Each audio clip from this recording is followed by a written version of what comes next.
Today, I'm going to be talking about the top 10 marketing mistakes that dentists make that kill growth. And these are not things that are just theories. These are things that I've seen over and over and over again that kill growth. And I'm going to give you a bonus one in number 11 if you're working with a marketing company, okay? If you are working with a marketing company, this kind of mindset will absolutely kill your growth. And we're going to be discussing that today, so stay tuned. Welcome back to another episode of Dental Marketing Go. I'm your host, Gary Bird. I'm the owner of SMC National, where we help offices just like yours level the playing field against the big guys out there so you can grow the way that you want. But you can't grow if you're making these top 10 mistakes that I see dentists make over and over and over again. And the first one on the list is appointment deposits, okay? I had a client that we were able to get a cost per lead at $67. So we were generating leads for them, qualified leads. These are real patients that live near them, that were qualified, that wanted dental treatment. We were getting them at $67. Okay, so the phone's ringing, $67, which means you should be able to get them through the door at about $150 or so if you're decent on the phones, maybe $200 if you're not good on the phones, but somewhere in that ballpark of driving a patient through the door.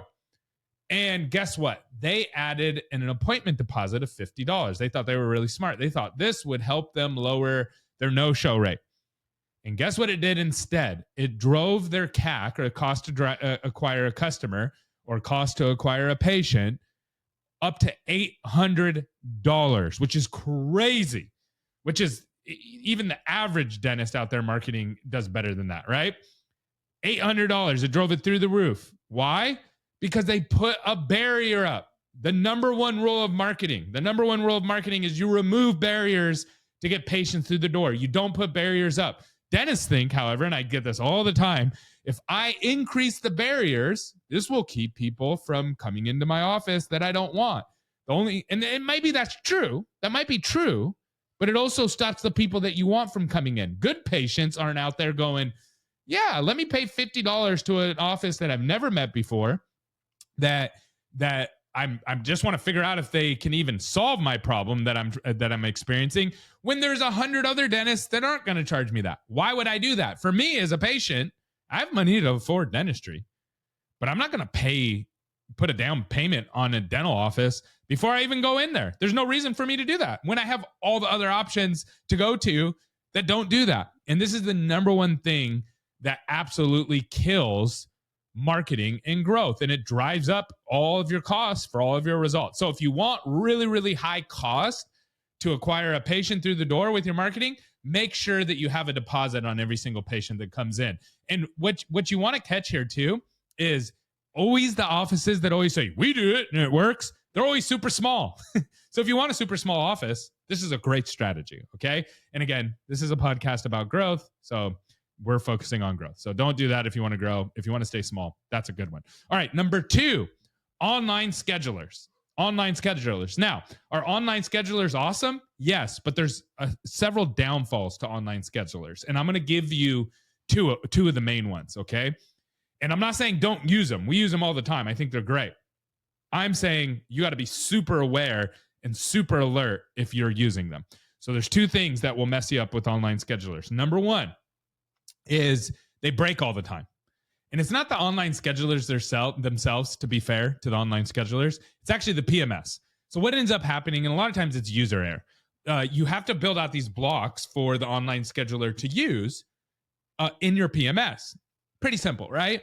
But what happens is you'll have a front desk person or someone go in there and they mess up the formula in the blocks, and it breaks on the PMS, and then it breaks online schedulers, and the online schedulers go, there's no available appointments. So here's what happens. People who want to come to your office, even if they're not going to use online scheduler, before they call, they go look at your online scheduler to see if you have availability.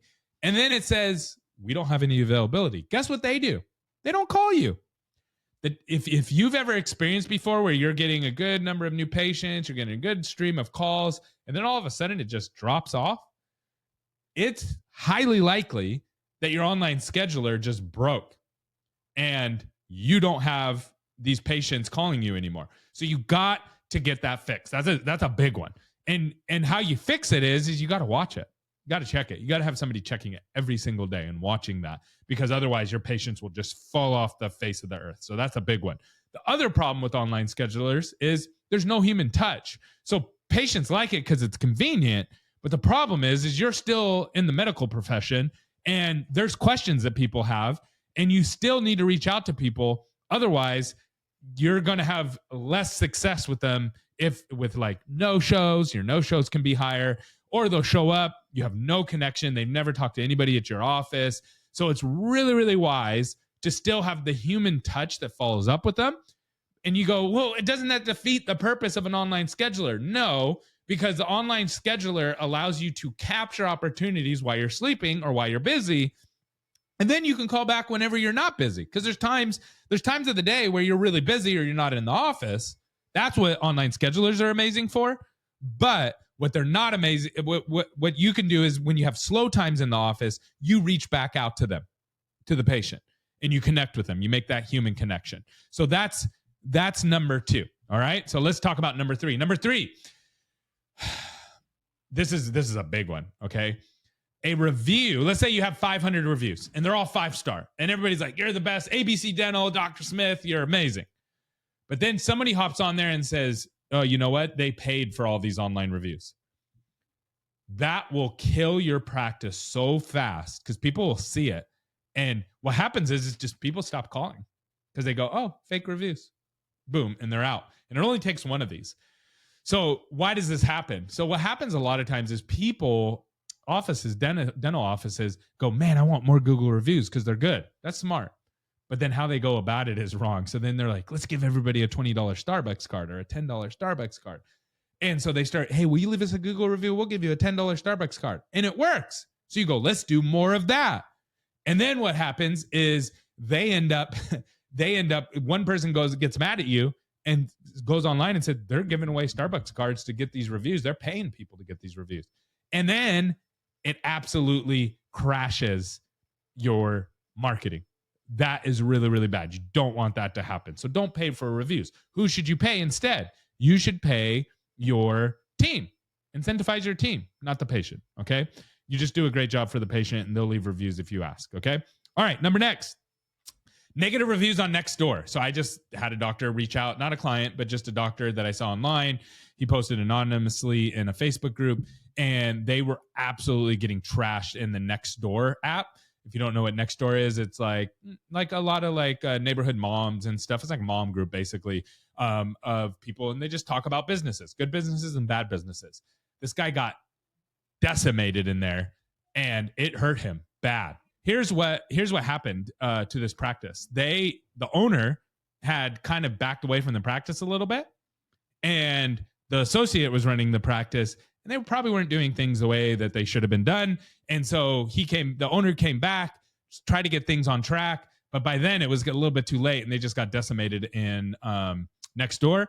So I told them, hey, go into Nextdoor, say, hey, we're under new ownership, blah, blah, blah, leadership, whatever, however to word that. And then let's get, give us another opportunity. We'll make it up to you. We're sorry you had a bad experience. And I told them, reach out to every patient one by one and communicate with them. But Nextdoor can be insane against your practice. And what will happen is that you'll have people who you're marketing to, and then they'll see you on Nextdoor, and then they decide not to come. So it's one of those things that can kind of hide on you and stop you from growing. All right, number 5. And a reminder, I'm going to give you the bonus one about working with marketing companies as number 11, okay? Number 5, not answering your phones. This is one of the simplest ones. It's so easy to do, but doesn't happen in the dental industry right now. Average unanswered call rate is 35% in the dental industry right now. 35%. So that means $3,500. If you're spending $10,000 a month, $3,500 is going down the drain. That's insane. Okay. So you just answer your phones. And if you don't know how to do that, comment below. I got people that you can solve that problem for like $1,000, $2,000 a month. You can get that problem solved right away. Not my companies, separate companies. Such an easy problem to fix, but this is rampant in the dental industry. And if you're one of those doctors that's listening to this and you're like, we answer 100% of your calls, you are missing 35% of your calls. Like I see it over and over and over again. All right. So next, not having enough reviews. So what does that mean? So I see this a lot where people are like, hey, I have 200 good Google reviews and people love me. And that's great. But if everybody else in your market has 1,000 reviews, right? If you're going to a restaurant, if you want Italian food and you type in Italian food and you have the $1,000 review Italian restaurant, and you have the 200 review Italian restaurant, both 5 stars, which one are you going to choose?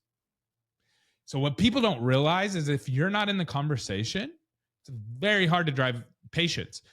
If you aren't in the same range as your competition, what you're going to do is you're going to market and actually drive leads for other people.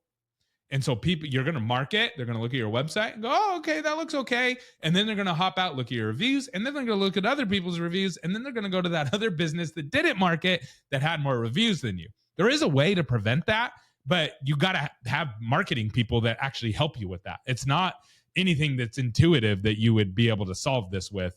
And this is why a lot of people go, oh, I tried to do SEO, I tried to do ads, it didn't work.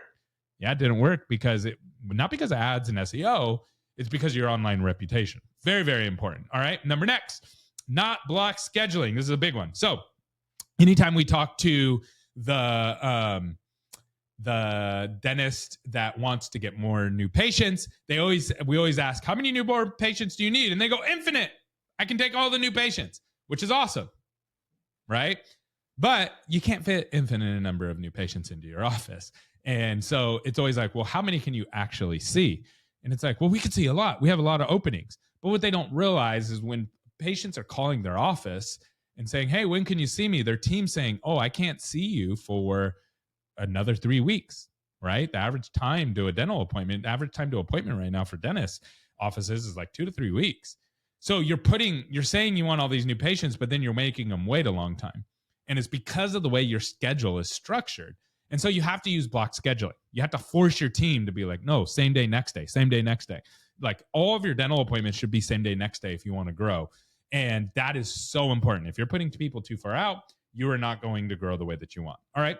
And then next, let's see, what number is this? This is number 8. All right. Not marketing to your correct avatar, mixing your avatar type. So I see this all the time. So the GP office wants to reach families, wants to do family dentistry, but then goes, I want to do full arch too. And then they mix their website together. And there's ways to do this properly, but they don't do it properly. And they're working with somebody who doesn't understand dental. And so they're like, okay, cool. We'll just add it on as another service. Here's the thing. If you're doing full arch marketing and your website has a family on it, it's not going to attract the people that you want. And also the full arch is going to scare away the family because it looks expensive, right? Family's looking for value. And the full arch patient is looking for expertise. 2 different things, right? Presented in 2 different ways. So there's a right way to do that, but I see that people do that all the time and it absolutely breaks them. All right, number 9, overcharging for cleanings and consultations. So you say, what do you mean by that? Go into your market. I'm just going to make this super simple for you. Go into your market and see what other people are charging for cleanings and examine x-rays or consultations. Just go look. Most people don't even do that. Go do a little bit of market research. It takes you 10 seconds. Type in dentist near me or dentist wherever your office is. And go look what people are running. If everybody in your market's running a $99 cleaning and you're running a $399 cleaning, it doesn't matter how good you are. It doesn't matter how many Google reviews you have. It doesn't matter how good your marketing is. It doesn't matter how good you are on your phones. You will not be successful. That's not because I created the rule. And it's not because of some value proposition that you've built up in your head. It's just the way that it works. Okay. And so if you haven't seen it, I just did another podcast a couple of days ago about CTAs and things like that. Okay. And call to actions and new patient specials and things like that and how to grow. Next. Team page. Okay. This is a big one. And then I'm going to give you the bonus one about working with marketing companies. The team page. What's the team page? The team page is where your doctors and your team's all listed. Guess what the second most visited page on a dental website, almost every single one of them. Guess what the second most visited page is after the homepage? So you got the homepage. That's where most of your traffic's going to come. And then there's the team page. Team page is the most visited page on every single dental website except for the homepage. You can put free dentistry on your website. People will go to your team page more often than the free dentistry page. Seriously. Why is that? Because they want to see who they're going to work with, right? This is the only visualization that they get of you, the doctor, and your team, your hygienist, and your dental assistant, and your front desk. It's the only place. They want to see who they're working with, right? So you say, well, why is this so important? Don't use pictures from 1982 that looks like you've been in, Guantanamo Bay prison. Like, don't do that. Use like new pictures that aren't pixelated and like spend $200 taking pictures for this page. Please, I beg you to help you. Okay. This is really, really important. And if you do that, it will help actually your marketing. All of your marketing will go up. Okay. Now here's the bonus. Okay. And this just came up. I'm working with a dentist on this. Okay. Multi-location dentist. And they're like, well, we need to see all the analytics of everything. We want to see all the analytics. We want to see all the back end of everything. We want to know how everything works. And we have a whole dashboard that we built that shows cost per lead, cost per qualified lead, cost per appointment, CAC, cost to acquire a customer or patient through the door, right? Phone conversion for every single person. You can see everything, all the end results, all the pudding, right? You can see everything that's being produced and see where things are breaking. And they're like, no. I want to see all the back end. I want to see all the buttons that you're pressing everywhere. Listen, if you're going to go work with somebody on activities, that's fine. Those are activities, right? Like what's our SERP rate? What's our cost per impression? Those are all great. And marketing people should know those things. But dentists don't know them. I've met maybe one or two dentists ever that actually understand that stuff. And they always want, I want more data. I want more information. It doesn't actually help you make any decisions. Do you want results or do you want to manage somebody who's managing activities? Which one do you want? If you want results, that's what my company does. We focus on results, just like dentists. When a patient walks in through your door and they go, man, I don't like my teeth. They don't look the way that I want them to look. I want you to fix them. You don't go in and start explaining biology and all these kind of things. You're just like, okay, well, here's what's wrong. Here's why you have this problem. And here's what we're going to do to fix it and how we're going to get you there. And all the patient cares is if you get them there, right? And then they're happy. And then how painful was it to get there, right? As long as sometimes you can, if it hurts too much on the way there, they'll complain, right? But for the most part, just get them there with semi-comfort and they'll be happy. That you don't have to explain all the things that you learned in college, nor would they understand them. I go into these Facebook groups and I see dentists talking. I can't understand what they're talking about, right? Marketing data, when you go into it, is very confusing if you don't know it. And it takes a long time to know it and learn it. And it takes even longer to learn it for dental. So focus on results if you want results. Now, if you just want activities, go on Fiverr, go hire somebody to run your ads. It's very cheap. They'll run them. There's people overseas that will run them for next to nothing for you. And they'll run them, but you have to understand marketing and you have to understand the operations and you have to understand how to connect them and you have to point them and tell them exactly what to do because of the data. So that is the bonus tip. Let me know if you would like a free marketing consultation. Drop it down below. Thank you for everybody who tuned in on the live and look forward to talking with you guys soon.